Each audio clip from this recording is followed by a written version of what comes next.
new report says extreme anti-government militia movements are cropping up all over the country.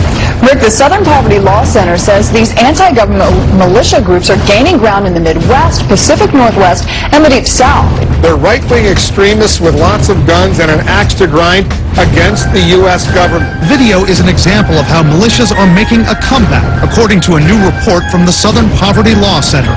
A Homeland Security assessment in April said recent arrests indicate the emergence of small, well-armed extremist groups in some rural areas. Lone wolves and small terrorist cells embracing violent right-wing extremist ideology are the most dangerous domestic terrorism threat in the United States. A leader of the Michigan militia told us members of established militias like his, which do training on firearms and first aid, he described their ideology as pro-freedom and pro-constitution. The idea that not in 10 or 12 years have we seen this level of activity, and as he said, all it is lacking is a spark. Militia groups with anger towards the government are on the rise and regrouping, in fact, across the country. According to a new report from the Southern Poverty Law Center, the stress of the economy and a liberal administration. Any sort of government intervention or law enforcement getting involved in these groups might even strengthen their position. This government intelligence report warns of a resurgence in right-wing extremist recruitment and radicalization activity. It cites rising unemployment, illegal immigration, fear of gun control.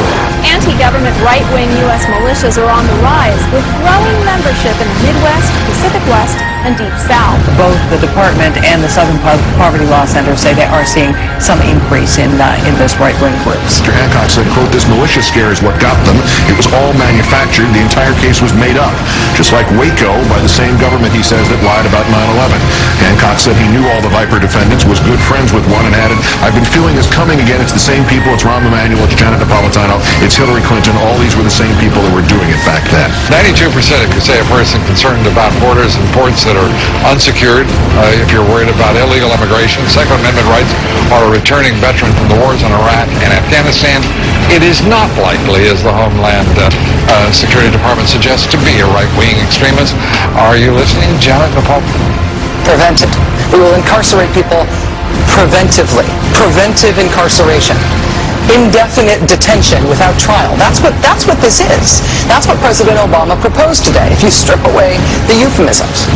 One civil liberties advocate told the New York Times today, quote, "We've known this was on the horizon for many years, but we were able to hold it off with George Bush." The idea that we might find ourselves fighting with the Obama administration over these powers is really stunning. And it is stunning, particularly to hear President Obama claim the power to keep people in prison indefinitely with no charges against them, no conviction, no sentence, just imprisonment. It's particularly stunning to hear him make that claim in the middle of a speech that was all about the rule of law. How can a president speak the kind of poetry that President Obama does about the rule of law and call for the power to indefinitely, preventively imprison people because they might commit crimes in the future? In our constitutional system, prolonged detention should not be the decision of any one man. If and when we determine that the United States must hold individuals to keep them from carrying out an act of war, we will do so within a system that involves judicial and congressional oversight. And so going forward, my administration will work with Congress to develop an appropriate legal regime so that our efforts are consistent with our values and our Constitution. You'll construct a legal regime to make indefinite detention legal. You will, what does he say? Develop an appropriate legal regime. So you can construct a whole new system outside the courts, even outside the military commissions, so that you can indefinitely imprison people without charges. And you'll build that system from scratch. What's that somebody said about ad hoc legal strategies? And one of the most radical proposals for defying the Constitution that we have ever heard made to the American people. To put it to you bluntly, some of the legislation that's coming out of Washington, some of the executive action that are taking place, ladies and gentlemen, these things started a revolution 200 years ago and got this country started. And the people are seeing this. The national news media and the actions of this government is some of the best recruitment we could have. We don't have to say much. All you have to do is talk to the average person out there to tell you, how do you feel about your government? And the people you look at here, we're the calm ones. We're the ones that calm people down. Now, I'm speaking here as a representative for my state and other groups that I know of. The animosity that I see out there between the citizens, all of them, and the government is frightening. What they did was, after listing all these abuses and government atrocities that you're going to hear here today, and they saw that they were going to no avail, they decided to see what they could do to become part of the solution. They looked into the law, and under Title 10 U.S.C. 311, saw a phenomenon known as the unorganized militia that consists of all people, even the people taking these pictures right here, everyone. And they began to form themselves in units for their own self-defense and their self-preservation.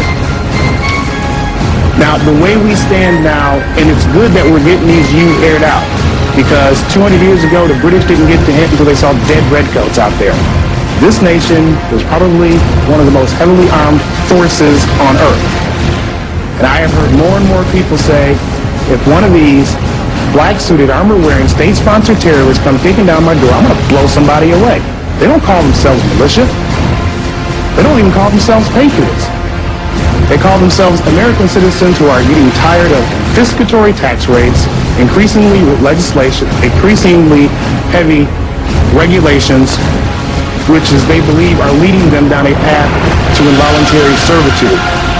And one of the slogans that's been going around, especially in Ohio, is what I've been telling people, for those who think that this is just primarily an angry white male movement, is that if our ancestors would have been armed, they would not have been slaves.